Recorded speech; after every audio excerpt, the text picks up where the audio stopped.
माननीय question number मंत्री 64। A statement is laid on the table of the House. माननीय सदस्य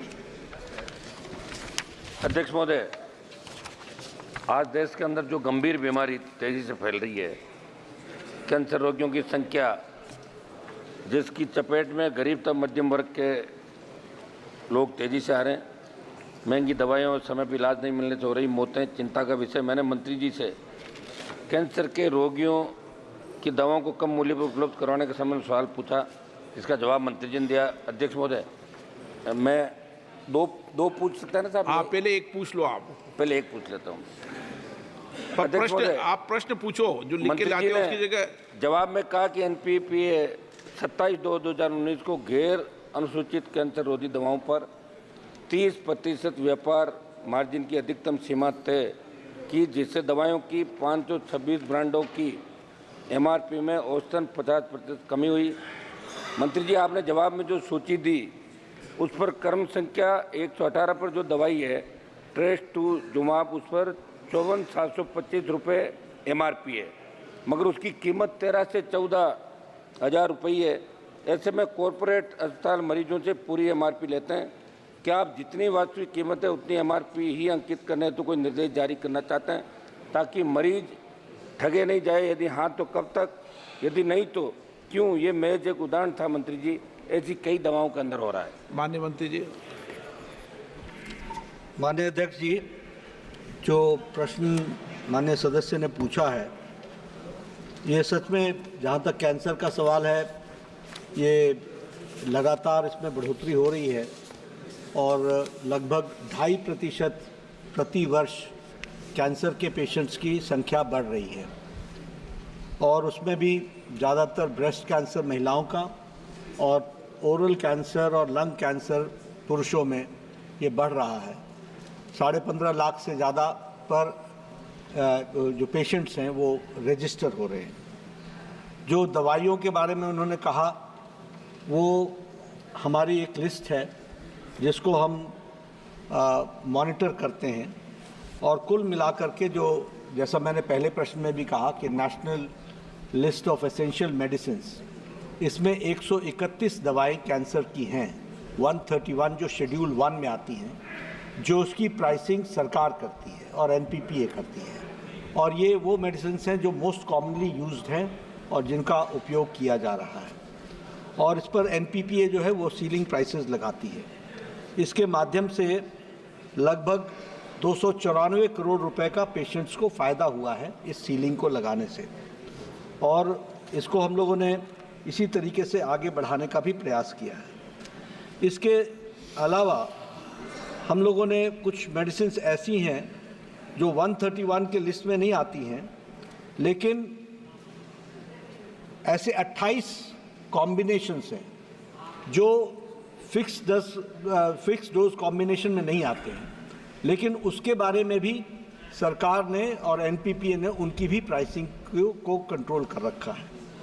और जहाँ तक सवाल है ये cost of the level of the जो डिस्ट्रीब्यूटर के पास पहुँचता है, उससे 30% उससे ज़्यादा की एमआरपी नहीं हो सकती है, और यह भी 50% से कम हो रहा है, यानी 50% प्राइसेस उसमें से कम की गई हैं। इस तरीके से कोशिश की गई है कि कैंसर के ड्रग्स को हम अफोर्डेबल प्राइसेस में कर सकें। दो बातों पर हम लोगों ने विशेष ध्यान दिया है। एक तो ये जो जन औषधि केंद्र हैं, इन जन औषधि केंद्रों में हम लोगों ने लगभग जो 13,000 आउटलेट्स हैं, उन 13,000 आउटलेट्स में जो लगभग 2,000 मेडिसिन हम देते हैं, उसमें से 83 मेडिसिन एंटी कैंसर की भी हैं, और जहां हम दवाइयों को देने का प्रयास करते हैं।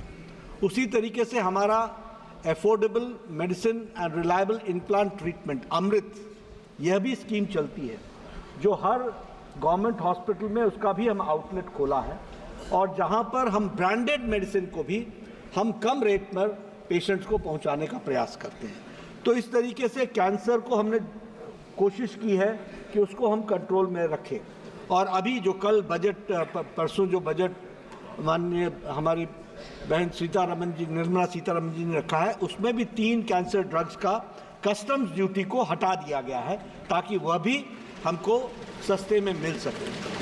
अभी माननीय सदस्य ने जो प्रश्न पूछा है उसमें वो एक विशेष के बारे में पूछा है, वो उन्होंने बताया है। मैं इसको ज़रूर एग्जामिन करता हूँ कि ये कोई आपने नंबर बताया है, उस नंबर को पर मैं एग्जामिन करूँगा कि अगर वो MRP से आगे जा रहा है तो स्थानीय वहाँ के अधिकारी उसकी चिंता करेंगे।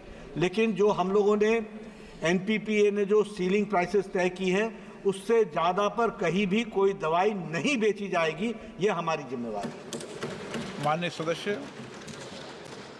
अध्यक्ष महोदय, मंत्री जी ने NPPA 27/2/2019 को गैर अनुसूचित कैंसर रोधी दवाओं पर 30% व्यापार मार्जिन की अधिकतम सीमा तय की, लेकिन जिन दवाओं को इन श्रेणी में अनुसूचित किया उन्हीं दवाओं में एक अतिरिक्त साल्ट मिलाकर फार्मा कंपनियां मनमाफिक दरों से दवाएं बेचने लग गई। ऐसे में आपकी अधिसूचना का अतिक्रमण करने के लिए उन्होंने तोड़ निकाल लिया।